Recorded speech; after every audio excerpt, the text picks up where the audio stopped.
Hey guys, so glad to have you here on our team at Zabros. For your first day of training, we are going to talk about our product and how we make it. Ingredients in our pizza include dough, sauce, cheese, and any other toppings that your customer specifies. For instance, say your customer orders a pepperoni pizza. You'll grab some of our prepared dough and roll it out. Then you'll spoon the sauce evenly all over the dough and then add cheese.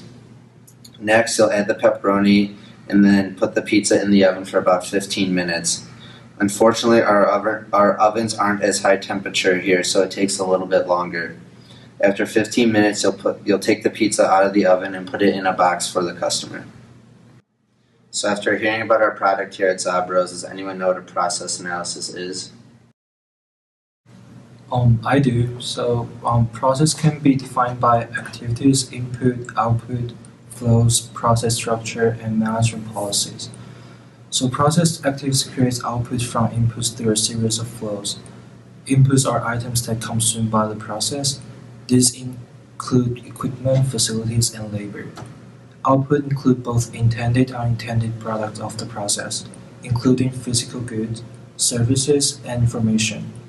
Intended output usually have value to the customer, while unintended output are usually undesirable byproduct. Great, so now that you all know the steps in making our pizza, who thinks they can draw a process analysis of making the actual pizza? I think I can draw the process analysis. So here at the beginning of the triangle, which represents inventory wait time, we have raw materials. This is where the dough, the cheese, the pepperoni, all the extras, everything to make a pizza starts at the beginning. Then we have an inventory. When it's rotating over into the actual process, we have a flow arrow representing flow time. The first step is going to be preparing the dough, which should take 2 minutes.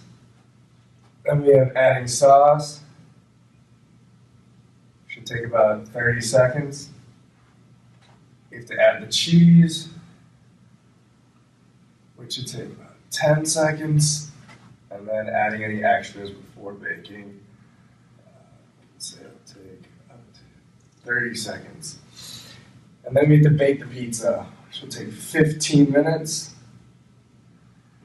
before we package for the customer.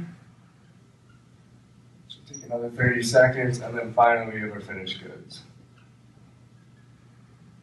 And that should be the entire process analysis. Yeah, that would be correct. Our process analysis lets us have exact steps to follow when we are making pizza so there are fewer errors in our process. It also shows us where there could be room for improvement as well. There is room for improvement in everything though. What could we do to improve our process here? We could probably get better ovens, since there seems to be a bottleneck there. Purchasing a second oven would be a good improvement to our process by improving efficiency in the baking step. Yeah, that's correct. The oven is the bottleneck in our process. Purchasing another oven here at Zabros could cut down our processing time in half. Good job today, guys. That wraps up our first day of training. Now you know the pizza making process here at Zabros.